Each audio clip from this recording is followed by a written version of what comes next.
kalau saya ceramah atas jemputan sebagai PU, saya ceramah ke Kelantan, PU ni penuh pencetus ummah lah.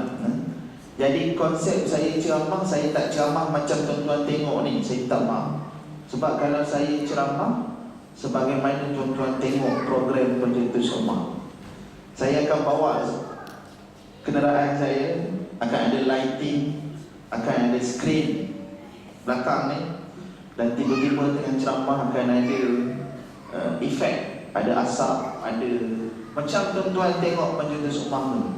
Tapi sebab saya dah hadir malam ini atas tiket Aman Palestin, jadi saya hadir begini. Saya mohon maaf, mungkin ada yang terperasan tengok di Facebook dan sebagainya, kerana konsep saya menyampaikan, saya tak duduk macam ni. Kalau 2 jam ceramah, saya akan berdiri selama 2 jam. Sebab kadang-kadang penceramah duduk, buka kitab, nampak, bukan kata salah, tapi nampak santai dan merehatkan. Tuan-tuan dalam kesedukan ekor ni lagi santai dan merehatkan. Itu yang bila penceramah selalu tegur, di antara tanda-tanda orang tu nak menemui ajal, tidur masa kuliah. Okay. Jadi biasanya saya sampaikan begitu. Selepas keluar daripada program pencetus ummah tu pun begitulah saya berceramah. Saya menggunakan visual effect, lighting dan sebagainya, macam tuan-tuan tengok program TV itulah. Sebab itulah program reality yang paling tinggi rating di Malaysia. Program reality mencecah 2.4 juta penonton musim pertama. Musim kedua dia agak kurang sikit, beat dia. Saya pun tak tahu kenapa. Mungkin orang musim pertama tu dia nak tahu lah, dia nak apa program ni. Dan insyaAllah akan ada program musim berikutnya. Tuan-tuan yang kata Maharaja Lawak Mega pun tak dapat mengalahkan rancangan agama ni. Maharaja Lawak Mega baru 1.6 juta rating orang yang menonton. Astro dia ada hampir 4 juta subscriber. Sebelum GST lah, selepas GST ni saya tak tahu lah. Kan? Dan kalau tuan-tuan tengok sekarang ni program bayi-bayi tuan-tuan ni, program apa? Kilauan Emas, otak yang masih berdosa. Yang itu pun baru tak sampai 1.4 juta dan sebagainya. AM pun begitu. Tapi sedikit sebanyak sebelum saya memulakan pengisian kuliah pada malam ini, saya berkenalan dulu, ta'aruf dulu dengan tuan-tuan perempuan. Tahniah, anak-anak kita ni, bagi saya mereka menghidupkan suasana. Saya ni bekas imam masjid Bandar Baru Nilai. Saya jadi imam umur 19 tahun. Jadi kalau budak-budak yang sana tu bising, tak apalah, pasal dia budak-budak. Biasa saya jumpa bapak budak yang bising. Kan? Rasa nak menampar je. Lagi-lagi hari Jumaat, tak faham-faham bahasa. Sampai satu hari kadang-kadang saya sorok dalam bilik jenazah tu. Masa tu bukan saya khutbah hari Jumaat lah. Kan? Diorang boleh lepak depan bilik jenazah sambil isap rokok. Yang muda ke yang tua pun ada. Tengah-tengah khutbah saya keluar daripada pintu tu, meloncat. Kan? Boleh tahu. Takut pula mati tu. Kan? Tapi kalau yang budak-budak ni tak apalah. Cuma mungkin kawal dia jangan terlalu bising. Nanti tuan-tuan tak dengar. Itu saja. Baik, tak apa. Baik. Saya latar belakang Diploma Tahfiz Quran dan Qiraat Kuis, Diploma Amalan Kewangan Syar'i UiTM, Ijazah Sarjana Muda Syariah dan Undang-Undang dari UST, Ijazah Sarjana Muda Usuluddin Falsafah dari UKM, Sarjana Undang-Undang, dan tengah menyiapkan tesis PhD Undang-Undang. Jadi tugas saya sebagai seorang peguam dan juga peguam syar'i, ada firma Guaman sendiri. Dan saya berkenalan dengan Tuan Iman kita ni ketika melanjutkan pelajaran ijazah Sarjana Muda Usuluddin dan Falsafah untuk ijazah yang ketiga. Dan saya bukan nak takabbur ataupun bercakap besar depan tuan-tuan, tapi saya suka kalau tuan-tuan rasa terinspirasi untuk terus belajar. Jangan matikan faktor umur faktor kerja untuk kita tidak terus belajar. Dan bila kita belajar banyak disiplin ilmu, sebagaimana contoh saya belajar syariah, saya belajar usuluddin, bahasa dan sebagainya, kita memahami dan cuba saling hormat menghormati pada para alim ulama. Saya sebut kat sini hadis Nabi SAW. Nabi sebut, man talabal ilm liyujariya bihil ulama aw liyumariya bihis sufaha aw yasrifu wujuhan nasu ilaih falyatabawwa maq'adahu minan nar. Sesiapa yang dia menuntut ilmu kerana nak menyaingi para alim ulama, dia nak bersaing dengan orang bijak pandai, ataupun dia menuntut ilmu kerana tak mau dipanggil sufaha, untuk orang jahil, jadi dia pergi belajar disebabkan itu, ataupun dia menuntut ilmu supaya yasrifu wujuhan nasu ilaih, supaya bila dia bercakap, bila dia bagi pendapat, manusia pandang dia, manusia toleh ke dia sebab dia ni orang berilmu. Dan itu tujuan dia menuntut ilmu. Maka Allah Ta'ala sebut melalui lidah Nabi SAW, adkhalahullahu nar, maka Allah akan masukkan dia dalam neraka. Tahniah dan syabas kepada tuan-tuan perempuan kerana berada dalam surau ini. Walaupun kita tengok kereta lebih banyak daripada orang, walaupun tadi tuan-tuan dapat dekat WhatsApp apabila MP, Member of Parliament di Singapura, bila mengutarakan tentang kenapa tak boleh azan kuat-kuat di Singapura, bila mana kajian daripada kementerian dari Singapura, dia buat pemeriksaan, azan dilakukan tetapi subuh tak sampai 30 orang datang, tetapi waktu salat tak ramai. Macam mana azan tu nak dikuat-kuatkan? So, buat apa nak bising-bising pasal azan? Pasal kualiti orang Islam sendiri pun tuan-tuan boleh ukur sendiri, tengok sendiri. Buat apa azan kuat-kuat sampai 5 km boleh dengar? Sebab orang Islam sendiri tak tunaikan salat berjemaah.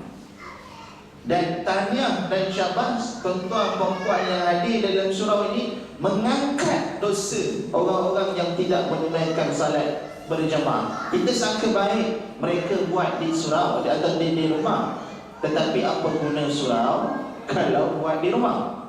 Tuan-tuan, takkanlah kesemua penghuni-penghuni salat berjemaah di rumah. Walaupun bersangka baik, tapi satu hari tiba-tiba tuan-tuan maghrib di shopping kompleks, ramainya manusia ketika maghrib dan isyak. Satu tesis kena buat, kenapa orang Islam ramai ketika maghrib dan isyak. Saya cakap biasanya saya lepas, bukan cakap lepas tu maksudnya saya cakap tak, saya cakap benda yang fakta. Sebab tu saya jarang bercakap ceramah duduk, saya biasa saya berdiri. Jadi saya mohon maaf mana-mana yang terasa dan sebagainya, kerana benda ini dia jadi kesemua. Bukan surau ni saja, surau mana-mana surau pun. Saya berjalan, saya sampai ke Korea, tuan-tuan. Korea, di Seoul, sampai pergi Korea, pernah pergi Korea, di Itaewon Islamic Center yang berada di Seoul tu, Islam merupakan agama ke-6 dalam agama-agama di Korea Selatan itu. Islam hanya agama yang ke-6. Tetapi walaupun Islam berada di tangga yang ke-6, statistik orang yang masuk Islam pada setiap bulan lebih daripada 10 orang. 10 orang. Walaupun mereka azan tak boleh dilaungkan kuat, hanya akan berada suara azan berkumandang itu hanya di luar surau tu. Dia tak pakai speaker bawah tu, dia pakai speaker kecil je, cukup. Bila air dia kat bawah, naik tangga tu boleh dengar lah. Daripada sini boleh dengar lah surau masjid atas tu. Cuma itu yang azan dibenarkan di kawasan masjid tersebut. Kalau tuan-tuan berada di Singapura, azan hanya berada di dalam kawasan masjid. Dan itu yang terjadi yang 2 tahun lepas di Pulau Pinang, di Penang, di Mersing. Bila ada seorang Bilal di masjid di Mersing atau bukit tu, subuh biasa kan ada tahrim dan sebagainya. Maka satu hari Bilal yang selalu tahrim tu kena tukar. Jadi satu orang non-Muslim dia datang ke pejabat agama di Mersing. Dia kata, kenapa itu masjid tak ada baca-baca pagi? Dia kata, kenapa? Sebab kerana ada baca-baca tu lah. Yang Cina ni, dia kata saya bangkit pagi. Dia terbalik. Yang ini mudah-mudahan dia terus dapat hidayah. Tapi orang kita, kalau yang berada dekat-dekat dengan tuan, pernah nampak ke telinga saya ni, bergaduh. Ustaz sama ustaz pun bergaduh sebab azan, sebab syiar. Hari ini pula orang bergaduh zikir dari. Kenapa sampai tahap macam tu? Sebab tu tak ada siapa pun yang bergaduh nak penuhkan surau masjid macam ni. Tak ada siapa pun yang nak bergaduh pasal ramai orang tak semayang kat luar sana. Yang dibergaduhkan benda-benda buruk yang belum pasti fakta. Dan bagi mereka yang mengaji tarikat, tasawuf dan sebagainya, isu menggerakkan badan, isu lenggok dan sebagainya, itu bukan bidangnya untuk diterjemahkan ataupun dibagi tahu pada khalayak. Bagi mereka yang masuk merasai taladzuz, kelazatannya, baru mereka akan faham. Saya bercakap dengan tuan perempuan, saya tak belah mana-mana, dan saya bercakap atas tiket. Saya ada tahu dia mengajar, dan tuan-tuan yang risau kita tak kena tangkap malam ni. Kan? Cuma saya sering kali saya ada tulis di akhbar dan sebagainya, saya kata kepada penceramah-penceramah, ustaz-ustaz, tolonglah pergi minta tauliah. Pasal apa? Pasal inilah. Pasal nak membezakan antara orang yang faham agama dengan orang yang menggunakan emosi untuk faham agama. Kalau kita suka buat sesuatu tu, kita akan pertahankan sebab kita suka. Betul? Sebab kita dah suka, kita dah biasa, kita dah syok, kita akan pertahankan. Sebab itu tahun lepas ketika saya balik daripada Aqsa, malam 25 bulan Ramadan, malam 25 Ramadan, kami berpeluang menunaikan salat tarawih di Aqsa, di Masjidil Aqsa. Dan bacaan qunut nazilah itu pada waktu subuh, pada waktu maghrib, pada waktu isyak. Bacaan-bacaan jam. Yang lain tak adalah.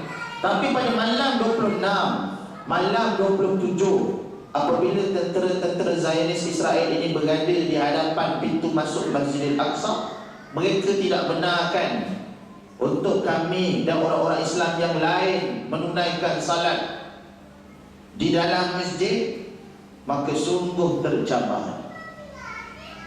Sebab bagi mereka yang menjadi pejuang-pejuang agama fi sabilillah, yang mempertahankan Masjidil Aqsa, mereka merasai taladzuz, kelazatan.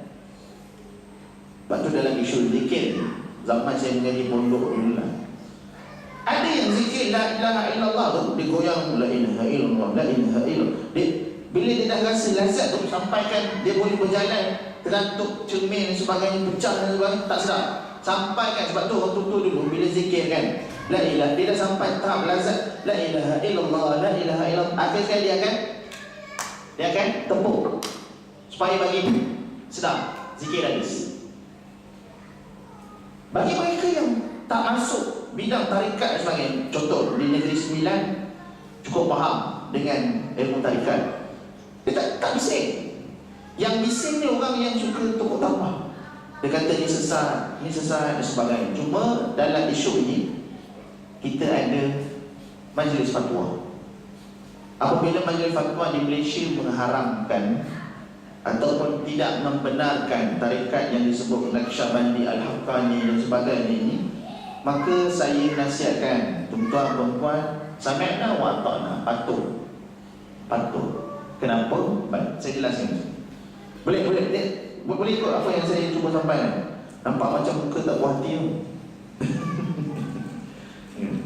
Baik, sebab dia gini tuan-tuan perempuan, bila kita tidak memahami ataupun kita tak belajar, kita hanya mendapat maklumat daripada media, daripada Facebook, TV dan sebagainya, tanpa kita ada satu sikap mahu mengkaji perkara tersebut.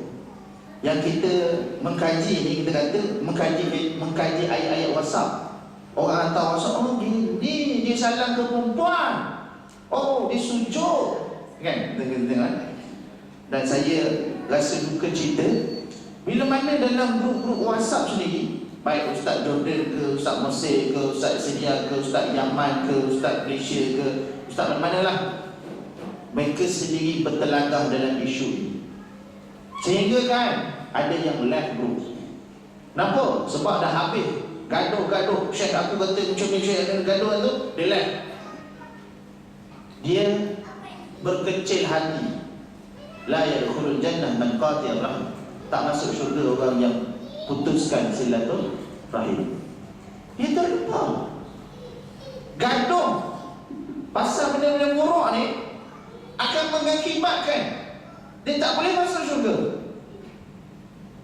Sedangkan isu zikir, isu apa-apa isu yang akan datang, sebab kita duduk ni akhir zaman yang Nabi sebut, tamu kamau jilbab, sebagaimana percikan gelombang laut yang akan mengenai semua orang.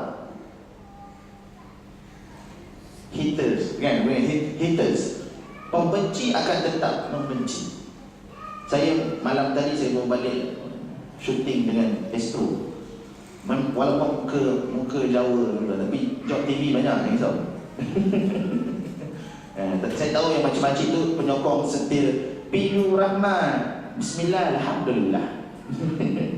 Kan? Pukul 3 pagi baru sampai rumah. Saya nanti dalam bulan Ramadan akan keluar program ini bersama dengan musician, pemain-pemain muzik, antaranya Andy Flopopi, Adit dulu kumpulan apa? Cat apa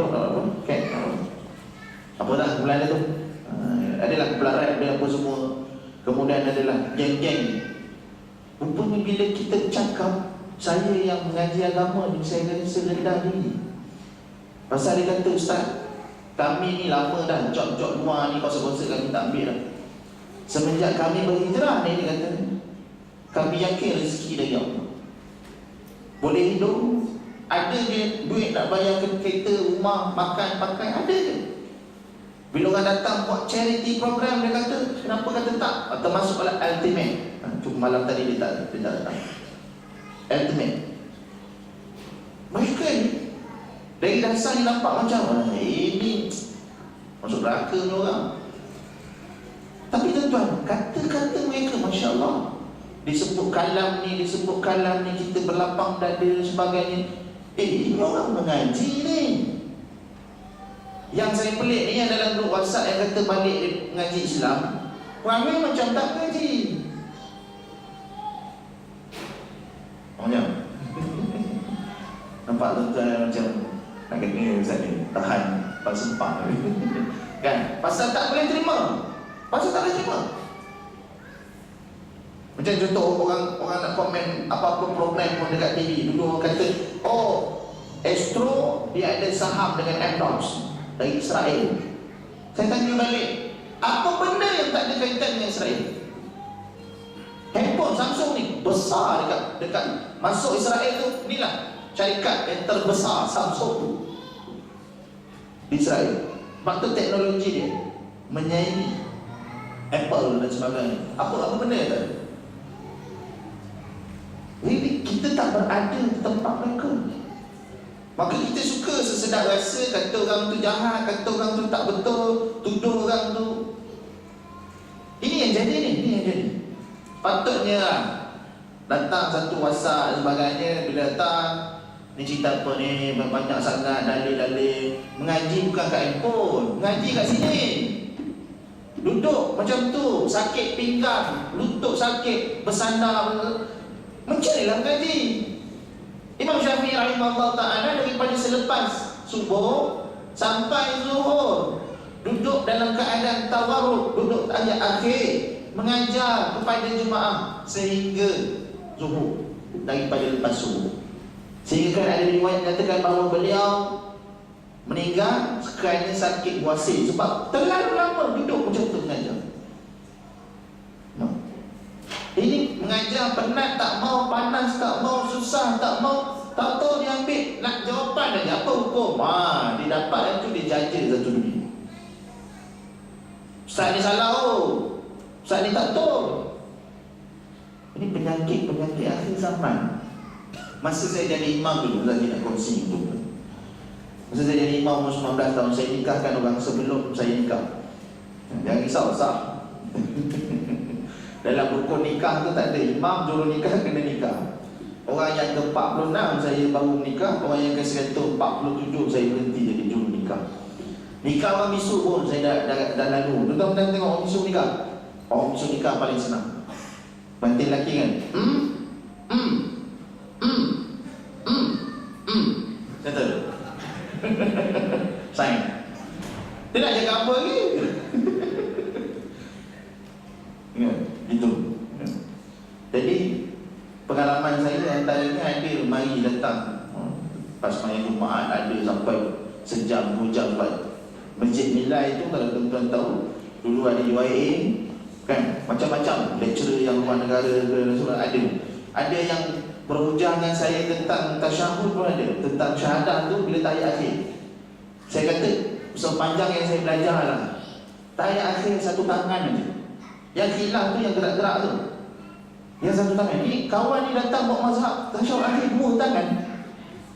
Nak menembak pun sampai terang tu. Saya kata nanti ada satu orang Ustaz Malaysia lah, bawa balik daripada Jordan. Ni saya sebut ni, saya nak bagi tahu tuan-tuan, dia ni bukan saya bohong, saya cerita tu. Bukan saya nak kata Jordan salah ke Mesir betul ke tak. Jadi dia kata ke saya, dia kata, Ustaz, apa benda yang Encik ni buat benda khurafat, buat benda bid'ah, Nabi tak buat. Bila dia sebut macam tu, telinga kita berdesing. Sebab saya duduk di situ kawasan Sahibus Samahah, Mufti Wilayah Datuk Dr. Zulkifli Al-Bakri. Dr. Zulkifli malam ni di surau saya. Saya duduk Sengaraman, malam ni dia kat sana, tapi kerana jemputan dia dah book, Amal Palestin dah suruh datang sini, saya tak dapat jumpa dia. Kalau tak, saya nak ajak dia dulu. Jadi saya sempat masa di UC belajar dengan Dr. Zul, belajar kitab Qawaid Fiqhiyah oleh Abu Mazhar Qaq setempal ini dengan cukup mudah dan faham. Hebat dia mengajar teman-teman. Alhamdulillah kita ada masih lagi ulama-ulama Malaysia yang masih hebat. Alhamdulillah. Jadi nak cerita ke tuan-tuan, saya tanya Ustaz yang Jordan, yang balik dari Jordan ni, apa benda perkara khurafat, perkara bid'ah yang saya buat tu? Dia kata sebab apa? Bila berlaku kematian, kalau di Negeri Sembilan ataupun di kampung-kampung Johor, Melaka, kalau ada orang Melaka, Johor, Negeri Sembilan, biasa tak kita tengok masa nak angkat jenazah tu, kita kata akan ada satu tekong. Dia cakap, apa yang kita kata pada ini mayat baik, nanti orang akan saut baik. Dia kata itu bid'ah, Nabi tak buat. Okey, lagi saya tanya, tu pergi baca talqin pakai payung cacak atas kubur tu, apa tu? Ada ke Nabi pakai payung? Dia okey. Ada lagi yang Ustaz? Dia diam. Saya tanya Ustaz boleh? Okey. Apa dia? Berapa banyak jenazah Ustaz dah urus? Dia diam. Kenapa Ustaz cakap macam tu ke saya? Dia cakap macam tu. Maknanya Ustaz jarang urus jenazah lah. Baik, saya cerita Ustaz. Saya kata, Ustaz jangan marah, duduk-duduk. Kita bincang. Kita bincang. Orang yang biasa urus jenazah, dia tahu satu kit jenazah tu, saya cerita yang payung dulu lah. Satu kit, kain kafan, kit jenazah tu masa zaman saya, sehingga kini saya masih lagi pengurusi Badan Khairat Kematian Encik Bandar Baru Nilai. Walaupun AJK yang lain semua 50 tahun ke atas, saya seorang je lah, early 30. Pasal orang tua ni suka gaduh. Saya cakap tu juga. Orang tua ni suka gaduh. Saya tak betul, sini tak betul. Saya kata, pakcik, walaupun saya muda, saya pengerusi. Nak dengar ke tak dengar? Oh, dia diam. Barulah boleh bersatu semua. Dah 3 sesi dah. Pada Khairat Kematian tu, saya pegang dah 3 sesi. Ni kita nak lancarkan apa? Dia masuk je IC dia, keluar status bayaran, siapa ahli waris semua. Kita nak tengah buat website untuk Badan Khairat. Jadi saya kata, untuk pengurusan jenazah, satu kit jenazah kita beli ni, satu kotak tu lebih kurang harga dia RM200 lah, RM204 masa saya lah. Itu tak termasuk GST lah, tak termasuk GST. Jadi dalam kit tu dia ada free gift. Apa dia? Tikar mempuang tu ada satu, payung ada, jam ada, dan ada beberapa lagi yang dia bagi free package. Jadi tikar tu bila pasal daging kita pakai lah, himbap duduk. Payung tu, kalau panas, hujan boleh pakai. Sekarang kan ada kanopi bergerak, kan? Kan ada kanopi. Dulu tak ada, saya sebut ni dulu, awal 2000. Saya jadi imam mula-mula bilik tu 2004. Bilik tu dibuka sempena Sukma. Jadi zaman tu belum ada kanopi tu tak ada lagi. Dan payung tu kita guna pakai. Lepas habis baca talqin, payung tu kita cacat atas tubuh. Bukan bermaksud kita nak teduhkan jenazah, tak. Bukan kita nak apa-apakan pada jenazah, tak. Inilah tanda jenazah yang baru ditanam. Kod-kod ahli waris yang tak sempat datang, dia tengok mana kubur tu, tengoklah kat payung tu, takkan nak tulis I was here. Geram. Sekarang kan ada apa, batu nisan kayu yang ganti tu, sebelum batu nisan yang nama tu ada. Jadi masuk yang kayu, baguslah. Dia ada transformasi lah. Saya kena ayat-ayat yang macam tu saya dengar sebab duduk kat Putrajaya. Adalah transformasi je. Jadi mana datang bid'ahnya? Dia diam. Dan kalau ustaz betul-betul masuk dalam bidang ni, boleh tengok orang yang datang, daripada dia baca talqin ataupun dia baca yasin ke, dia akan menembak, dia akan tengok handphone, dia akan bercakap. Bebek ada satu tekong cakap, apa yang kita kata pada ini mayat baik, bila sebut baik tu semua orang tak ada handphone, semua orang akan cakap baik, doakan. Dan tu mana datang salah? Azan terus tu azan mana? Azan komputer. Benar perempuan dalam hati Allah sekalian. Bukanlah tujuan saya pada malam ini untuk tiba-tiba nak menegakkan benda-benda khurafat. Tak, sebab cukup suka hari ini bila mana orang bergaduh lebih daripada memahami isu. Dalam fiqah dia ada hukum al-waqi'. Apa maksud hukum al-waqi' ni? Tengok hukum pada keadaan setempat. Contohnya, orang yang paling hujung sekali di solat, duduk tahiyat akhir, berat dia 40 kilo. Dia pun duduk tahiyat akhir kan, kaki kiri di bawah kaki kanan. Sebelah yang 40 kilo tu berat dia 150 kilo. Kalau daging korban 140 kilo. Dia tu orang berat lembu lah. Kan? 150 kilo badan besar, duduk sebelah. Kalau duduk tahiyat akhir, kalau dia ikut yang Nabi kata sallu kama ra'aitumuni usalli, semayang macam mana aku semayang, orang yang badan besar tadi, dia akan duduk kaki kiri di bawah kaki kanan. Apa terjadi pada kawan yang berat 40 kilo? Kelimpak lah, melepek. Imam tahiyat tak lambat, tak masuk at-tahiyat tak masuk. Ketika ini fiqah, walaupun Nabi sebut semayang macam mana aku semayang, Tapi fiqah ketika ini cakap apa? Pijak kaki orang tu hukum dia haram, dosa. Tapi yang duduk tahiyat macam Nabi duduk tu sunat. Ketika ini orang yang paling besar tu kenalah duduk di antara dua sujud. Itu hukumnya. Bukan dia bantai pergi pijak, mampulah kau, janji aku buat macam Nabi buat. Sebab tu bila orang tanya mana kahwin ni, mana adilnya, mana sunnahnya? Sunnahnya adalah adil. Ni banyak yang tak mampu, sibuk nak kahwin lagi. Saya buang Jadi yang cerita syariah pun ada, yang cerita sivil pun ada. Macam-macam hari ni kan? Minta dia nak kahwin. Tengok kerja, gaji pun tak mampu. Sampai bila minta tu baguslah dia minta, dia tak pergi kahwin kat selatan Thailand ke apa. Jadi dia minta. Bila panggil si tamu kata, "Ya Arif, dia adalah tak mampu. Mampu saja." Malu. Kan? Macam-macam. Kadang-kadang harta sepencarian bila bergaduh, Kak, slipper Jepun, slipper toilet dia pun minta juga. Sentimental value. Pun ada juga. Jangan kata kuali ke TV ke, itu jadi rutin. Tuan-tuan puan-puan mati Allah sekalian. Saya nak berkongsi sedikit tentang kita kata tentang isu-isu yang berada di aman Palestin, perjuangan mereka. Saya nak jelaskan bahawa Israel mereka cukup suka kalau tengok orang Islam ni dia tak bersatu padu.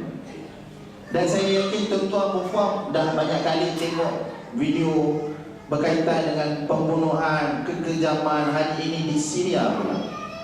Apatah lagi bila mana ada isu tentang IS, Islamic State. Bila kerajaan Malaysia suruh dalam khutbah cakap jangan pergi. Saya ingat lagi awal tahun lepas, bukan tahun ni, awal tahun lepas 2014 memang ramai ada WhatsApp yang mengajak orang masuk ke Syria jadi pejuang-pejuang dan sebagainya. Bagi mereka inilah syurga yang disegera. Maknanya untuk lawan jihad ni di sana. Tapi bila lama kelamaan ada orang hurai pula tentang hadis tentera-tentera hitam. Ada pula uraian-uraian tentang apa tentera-tentera akhir zaman dan sebagainya. Jadi ada yang bersangka baik bahawa mereka ini kumpulan tentera-tentera yang memang dijanjikan akan muncul pada akhir zaman. Tetapi bila kita melihat mereka tangkap orang dan bunuh sebut nama Allah. Kemudian orang ni pula tangkap, bakar pula sebut nama Allah. Kita kata ni apa benda? Tuan-tuan, Nabi sebut laisa minna man la yahtamu bi amril muslimin. Bukan daripada kalangan umat Muhammad orang Islam yang tidak membantu ataupun tak peduli tentang umat Islam yang lain. Tuan-tuan boleh ambil sikap, ini bukan urusan aku. Boleh ambil sikap begitu, tak ada siapa kata salah. Tetapi di mahsyar Allah Ta'ala tak akan tanya. Macam kita cukup takut nanti di mahsyar. Apa yang kita buat tentang saudara-saudara kita, saudara se-Islam kita, bukan sekadar di Palestin, di Syria, di seluruh dunia, di selatan Thailand, di Rohingya. Bahkan ada isu-isu kes-kes terpencil juga masa saya pergi ke